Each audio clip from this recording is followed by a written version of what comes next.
Operation Sindoor పై CM Revanth Reddy వ్యాఖ్యలను తీవ్రంగా ఖండించారు కేంద్ర మంత్రి బండి సంజయ్. రేవంత్ వ్యాఖ్యలు భారత సైనికులను కించపరిచే విధంగా ఉన్నాయన్నారు. పాక్ ఉగ్రవాద స్థావరాలపై దాడి చేసినట్టు ఆర్మీ చీఫ్ ప్రకటించారని, ఆయనపై విశ్వాసం లేదా అని ప్రశ్నించారు. పహల్గామ్ సంఘటన జరిగిన 15 రోజులలోనే ఉగ్రవాదులను మట్టుబెట్టామన్న బండి సంజయ్, ఉగ్రవాదం అంతమయ్యే వరకు యుద్ధం కొనసాగుతుంది, ఆపరేషన్ సింధూర్ కొనసాగుతుందని స్పష్టం చేశారు. ఈ విషయాన్ని ప్రధాని మోడీయే చెప్పారని గుర్తు చేశారు. పీఓకేను కాంగ్రెస్ ఎందుకు స్వాధీనం చేసుకోలేదని ప్రశ్నించారు బండి సంజయ్.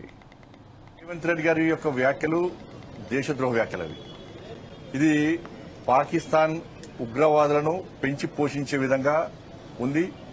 ఇది భారత సైన్యం యొక్క ఆత్మవిశ్వాసాన్ని, ఆత్మస్థైర్యాన్ని దెబ్బతీసే విధంగా ఉంది.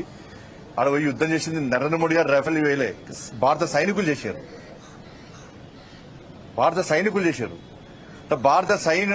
సైన్యం మీద మీకు నమ్మకం విశ్వాసం లేదా? ఆర్మీ చీఫ్ మీద మీకు నమ్మకం విశ్వాసం లేదా? ఎవరి మీద విశ్వాసం లేదు మీకు? ఇందిరాగాంధీ అంటున్నారు.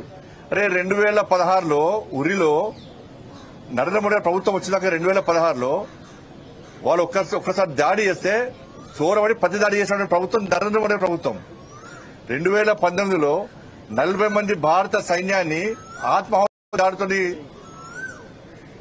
దాడి చేస్తే పుల్వామాలో వెంటనే పాకిస్తాన్ లో చోరబడి సర్జికల్ స్ట్రైక్ చేసిన ప్రభుత్వం నరేంద్ర మోడీ ప్రభుత్వం.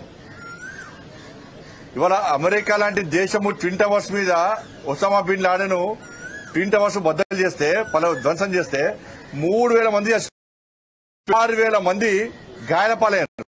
కానీ అగ్రరాజ్యం చెప్పుకునే అమెరికాకు ఒసామా బిన్ లాడెన్ మట్టుపెట్టడానికి 11 సంవత్సరాలు పట్టింది. 11 సంవత్సరాలు అగ్రరాజ్యానికి. కానీ పహల్గామ్ సంఘటన జరిగిన 15 రోజుల పాట 9 ఉగ్రవాద శిబిరాలను ధ్వంసం చేసిన సైన్యం భారత సైన్యం, అటువంటి ప్రభుత్వం నరేంద్ర మోడీ ప్రభుత్వం. 11 డిఫెన్స్ బేస్లను ధ్వంసం చేసిన ప్రభుత్వం నరేంద్ర మోడీ ప్రభుత్వం. 100 మంది ఉగ్రవాదులను మట్టుబెట్టే ప్రభుత్వం నరేంద్ర మోడీ ప్రభుత్వం. సామాన్య ప్రజలకు ఇబ్బంది కావద్దని కోరుకుంటాం, అదే పని కొనసాగిస్తారు. ఇప్పుడు యుద్ధం అయిపోయిందా? ఇప్పుడు అయిపోయింది. ఎవరన్నారు? సాక్షాత్ ప్రధానమంత్రి గారు ఇప్పుడు యుద్ధం అయిపోలే. ఉగ్రవాదం అంతరించే వరకు పాకిస్తాన్ ఉగ్రవాదులను వాళ్ళ దేశం నుంచి పెంచి పోషించకుండా ఉండేంత వరకు ఈ యుద్ధం నిరంతరం కొనసాగుతూ ఉంటుంది. ఆపరేషన్ సింధూర్ ఆగిపోదని చెప్పి సాక్షాత్ ప్రధానమంత్రి గారు చెప్పారు. కానీ ఇటువంటి పరిస్థితుల్లో మొన్నటిదానికన్నా జెండా పట్టుకోనంటారు, మోడీ గారు సహకరించడం, ప్రభుత్వం సహకరించమంటారు. మరి ఈ కామెంట్స్ ఏంది కదా? ఫక్తు కాంగ్రెస్ పార్టీ ఎప్పుడు కూడా దేశానికి వ్యతిరేకంగా మాట్లాడే ఒక ఫ్యాక్షన్ గా మారింది కాంగ్రెస్ పార్టీ. ఇందిరాగాంధీ అంటారు. ఇందిరాగాంధీ హయాంలో పీఓకేను ఎందుకు స్వాధీనం చేసుకోలేకపోయింది కాంగ్రెస్ పార్టీ ప్రభుత్వం? అప్పుడు ఇలా పీఓకే వల్ల కదా కాశ్మీర్ అలా అతలకుతలమైంది. వాళ్ళ కాశ్మీర్ పండితులు హతమర్చింది పీఓకే వల్లనే కదా. ఏక్ దేశ్ మే దో ప్రధాన్, ఏక్ దేశ్ మే దో విధాన్, ఏక్ దేశ్ మే దో నిషాన్. దీని కారకులు ఎవరు? కాంగ్రెస్ పార్టీ ప్రభుత్వమే. ప్రజలు నవ్వుకున్నారు. అరే ఒక్క దేశంలో 2 ప్రధానులు ఏంది, ఒక్క దేశంలో 2 రాజ్యాంగాలు ఏంది, ఒక్క దేశంలో 2 జెండాలు ఎగరడం ఏంది? దీని కారకులు ఎవరు? కాంగ్రెస్ పార్టీ. దీనికి రాష్ట్ర ముఖ్యమంత్రిగా సమాధానం చెప్పాలి.